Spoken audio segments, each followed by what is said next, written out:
जी बिस्मिल्लाहिर्रहमानिर्रहीम, अस्सलाम वालेकुम। खुशामदीद कहते हैं आपको अपने इस यूट्यूब चैनल पे। तो एक नई वीडियो के साथ हम आपकी खिदमत में हाज़िर हैं। उम्मीद करता हूँ कि आप सभी अच्छे होंगे और एक खुशगवार ज़िंदगी को गुजार रहे होंगे।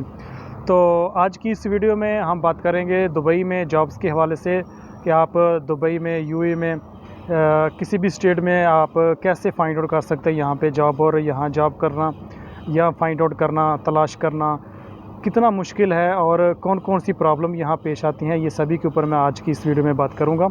और साथ आपको बताऊँगा कि आप कैसे अप्लाई कर सकते हैं, कौन से ऐसे तरीके हैं जिससे आप इजीली अप्लाई जो है कर सकते हैं। तो जो लोग नए हमारे साथ जुड़े हैं, नए साथी आए हैं चैनल के ऊपर, आप इसको लाइक और सब्सक्राइब करें ताकि हर नई वीडियो, हर नई अपडेट इस हवाले से आप तक आसानी से और बर वक्त आपको मिलती रहे। तो इसी चैनल के ऊपर मैं एक यूरोप के हवाले से, यूरोपीय यूनियन के हवाले से शेंजन कंट्री के बारे में अपडेट करता रहता हूँ। वो वीडियो भी काफ़ी इस चैनल के ऊपर मौजूद हैं, आप वो भी देख सकते हैं और इससे फ़ायदा उठा सकते हैं। तो जैसा कि आपको मालूम है कि यूएई में जब आप आते हैं तो यहाँ पे लोगों का एक चार्म होता है, लोगों का एक आप समझ लें कि एक ख्वाब होता है, एक ड्रीम होता है कि हम यूएई में जाएंगे और ख़ास तौर पे अबू धाबी और उससे बढ़कर दुबई में जाएंगे तो वहाँ पे हमें बहुत सारी अपॉर्चुनिटी मिलेंगी और बहुत सारा काम होता है। इसमें रियलिटी भी है, हकीकत भी है, यहाँ पे अपॉर्चुनिटी बहुत ज़्यादा है। लेकिन हमारे बहुत से लोग ऐसे जो इंडिया, पाकिस्तान, नेपाल, बांग्लादेश वगैरह से आते हैं, उनके पास इतना नॉलेज नहीं होता, उनके पास इतनी जो है ना मालूमात नहीं होती, जिसकी वजह से उनको प्रॉब्लम आती है। तो उस प्रॉब्लम से आप कैसे निकल सकते हैं, यही आज की वीडियो में बताऊंगा। और मेन हमारा जो टॉपिक है वो यही है कि आप यूएई में कैसे जो है ना फाइंड आउट कर सकते हैं। तो सबसे पहली बात तो यह है कि जॉब करने के लिए आप जब भी यूएई में आते हैं, अगर आप विज़िट वीज़े पे ख़ास तौर पे आ रहे हैं, तो विज़िट वीज़े पे जब आते हैं तो आप फाइंड आउट करें उस जॉब को। तो मुख्तलिफ़ कंपनीज़ हैं जहाँ पर आपने अप्लाई करना है। बेहतर है कि आप ऑनलाइन अप्लाई करें। मुख्तलिफ़ एप्लीकेशन है जैसा कि लिंक्डइन है, डूबीज़ेल है, इंडीड है, यहाँ पर बहुत ज़्यादा चलती हैं। ऑनलाइन आप अपनी कंट्री में भी अप्लाई कर सकते हैं, लेकिन जब आप यहाँ आ गए हैं तो इनके ऊपर अप्लाई ज़रूर करें। हमारे जॉब क्यों नहीं उनका इतना जल्दी मिलता, उसकी रीज़न ये है कि जब वो अप्लाई करते हैं तो अप्लाई वो कर देते हैं, इंडीड पे भी लोग करते हैं, डूबीज़ेल भी करते हैं, इसके अलावा और भी एप्लीकेशन के ऊपर ऑनलाइन अप्लाई करते हैं, लेकिन वो प्रॉपर मेथड नहीं इस्तेमाल करते, वो तरीक़ाकार नहीं सही इस्तेमाल करते।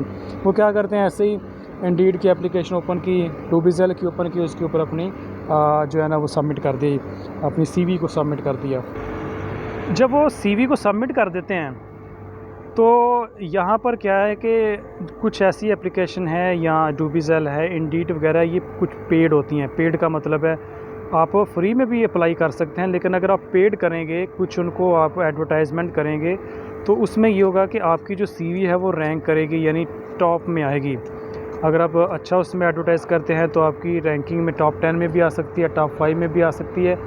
अगर आप सिंपल अप्लाई कर देंगे तो आपकी सीवी जो है ना बहुत नीचे चली जाएगी, इतनी नीचे चली जाएगी कि जो मुख्तलिफ़ कंपनी होती हैं उन तक सीवी ही नहीं आपकी जो है ना पहुँचेगी। जब आपकी सीवी नहीं उनके पास जाएगी तो कैसे मुमकिन है कि वो आपको जॉब दें या आपको इंटरव्यू के लिए कॉल करें।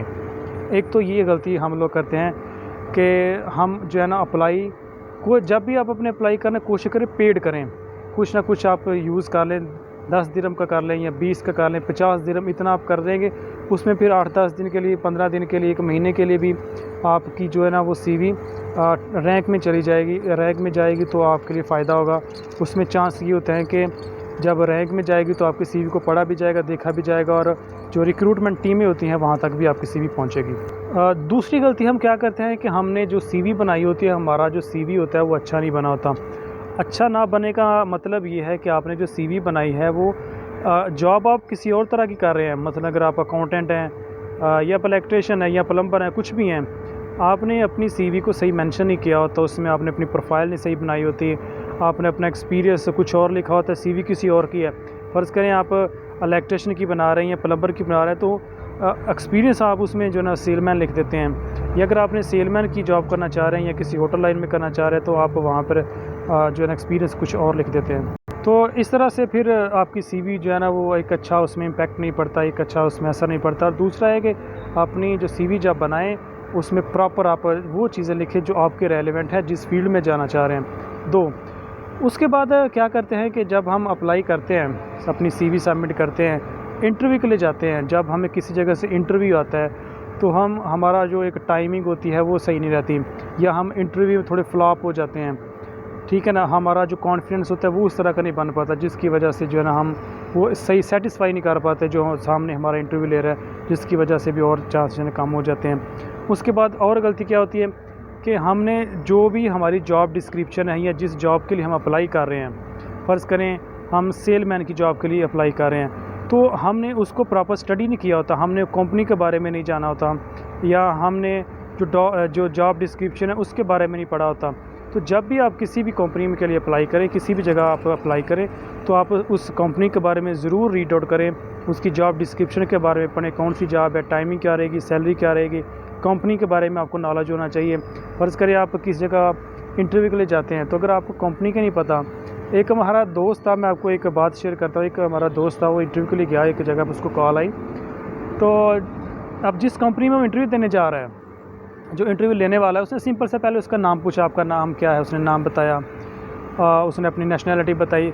तीसरा क्वेश्चन वो मुझे बताता है, वो कहता है मैंने तीसरा क्वेश्चन उन्होंने मुझसे पूछा कि आप किस कंपनी के लिए अप्लाई कर रहे हैं, तो कहता है मैं आगे से चुप हो गया, क्योंकि मुझे पता ही नहीं था कि कौन सी कंपनी है। वो मुझे अब कहता है कि अगर आप जिस कंपनी में अप्लाई कर रहे हैं आपको कंपनी का नहीं पता, तो आप यहाँ क्या लेने आए हैं, आपका क्या मकसद है यहाँ पे। ये मैं आपको ट्रांसलेट करके बता रहा हूँ, उसने इंग्लिश में क्वेश्चन पूछा था, मैं आपको ऐसे उर्दू में बता रहा हूँ। वो कहता है कि मेरा दोस्त कहता है कि मुझे कंपनी का नाम ही नहीं पता था। तो भाई देखिए, जब आपको कंपनी का नाम ही नहीं पता तो आप जॉब करना चाह रहे हैं उस कंपनी में, तो फिर आप खुद अंदाज़ा लगाएं कि वहाँ दिक्कत होगी या नहीं होगी, कैसे वो आपकी सिलेक्शन करेगा। तो ये चीज़ों का ख्याल रखना है कि जब भी आप किसी जॉब के लिए जाएँ तो आपने कोशिश करनी है कि कंपनी के बारे में आपको नॉलेज होना चाहिए, कम से कम आपको कंपनी का नाम और उसकी कहाँ काम कर रही है, कौन सा काम करती है, कब की कंपनी है, ये सारी चीज़ें आपको पता होना चाहिए। एक अच्छा नॉलेज रहता है, अगर बेशक वो आपसे नाम क्वेश्चन पूछे, लेकिन आपको पता होना चाहिए। एक ये गलती जो है ना लोग करते हैं। उसके बाद क्या है कि हम जो सीवी बनाते हैं, हमने साथ कवर लेटर्स नहीं लगाते। कवर लेटर ज़रूर आपने लगाना है। कवर लेटर में आपने सारी चीज़ें लिखनी है कि मैंने ये काम किया, यहाँ से लेकर ये काम मैंने किया है, इस कंट्री में किया है, ये मेरा प्रोफेशन था, ये मेरा एक्सपीरियंस था, ये मेरा काम था वहाँ पर, ये सारा अपने कवर आपने करना होता है उस अपने कवर लेटर में। तो कुछ और गलती क्या होती है कि क्योंकि यहाँ पे आपको पता है दुबई में कंपटीशन का दौर है, यहाँ पर बहुत सारे लोग बाहर से मुख्तलिफ़ नेशनलिटी से लोग यहाँ आए होते हैं, बहुत ज़्यादा कंपटीशन होता है, कॉम्पिटेंट लोग होते हैं यहाँ पे। तो आपने कोशिश करना है कि प्रॉपर तैयारी के साथ आएँ। अगर आप यहाँ पर आ रहे हैं पाकिस्तान से, इंडिया, नेपाल, किसी भी कंट्री से हैं, तो आपने प्रॉपर तैयारी के साथ आना है। और जिस जॉब के लिए भी आप अप्लाई कर रहे हैं कोशिश करें कि उसका प्रॉपर नॉलेज हो। बेशक आपका थोड़ा एक्सपीरियंस हो, एक्सपीरियंस मैटर नहीं इतना करता, मैटर करता है कि आपको उसके ऊपर कितना ग्रिप है, आप उसके बारे में कितना जानते हैं। तो अगर आपको प्रॉपर नॉलेज नहीं होगा तो फिर आपको थोड़ा सा दिक्कत हो सकती है। उसके बाद है कि जब आप वहाँ पे आते हैं तो कोशिश करें कि आप ऑनलाइन अप्लाई करें और साथ साथ आप फिज़िकली भी जाएँ। मुख्तलिफ़ यहाँ कंपनी है, वहाँ पर भी आप जाएँ।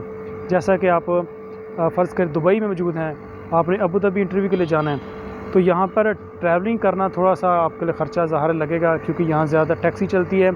हाँ, अगर आपका कोई दोस्त है, कोई जानने वाला है, भाई है, अगर आपको वो अपनी गाड़ी पे ले जाता है तो वेल एंड गुड है, अगर नहीं तो फिर आपको टैक्सी पे जाना पड़ेगा। तो इस चीज़ का भी आपने ख्याल रखना है कि विज़िट वीज़े के ऊपर 2 महीने का टाइम होता है आपका विज़िट। हाँ, अगर आपको उसको एक्सटेंड कर लेते हैं तो और टाइम मिल जाता है, अगर आप एक्सटेंड नहीं करते तो आपके पास इस 2 महीने में ही आपने सारा काम करना होता है और आपने अप्लाई भी करना होता है, अपने इंटरव्यू भी देने होते हैं।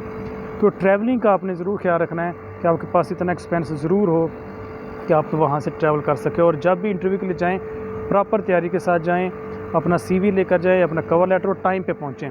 जो भी इंटरव्यू का टाइम है उसमें आपने पूरे टाइम पे पहुँचना है और अपना कॉन्फिडेंस आपका बेहतर होना चाहिए।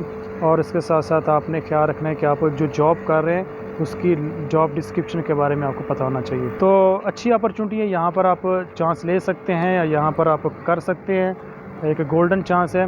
लेकिन जॉब फाइंड करनी कैसे है ये एक मायने रखती है। तो उस जॉब को फाइंड करने के लिए कोशिश करें कि यहाँ पर उस जगह भी आप अप्लाई करें जिसमें आपका एक ज़्यादा एक्सपीरियंस है या जो आपकी रेलेवेंट फील्ड है। अगर आप उस फील्ड से हट कर करेंगे तो आपके लिए प्रॉब्लम हो सकती है। तो प्रॉपर तैयारी के साथ आपको अप्लाई करना चाहिए, ठीक है। तो ये थी आप जॉब कैसे फाइंड कर सकते हैं दुबई में। इस तरह की और वीडियो देखने के लिए हमारे चैनल के साथ बने रहिए। तो यूरोप के हवाले से भी आपको इसमें इन्फॉर्मेशन मिलती रहेगी और दुबई UAE के हवाले से भी आपको इन्फॉर्मेशन मिलती रहेगी। तो मिलेंगे एक नई वीडियो के साथ, तब तक के लिए हम आपसे इजाज़त चाहते हैं। अपना बहुत सा ख्याल रखिएगा। अल्लाह हाफ़िज़।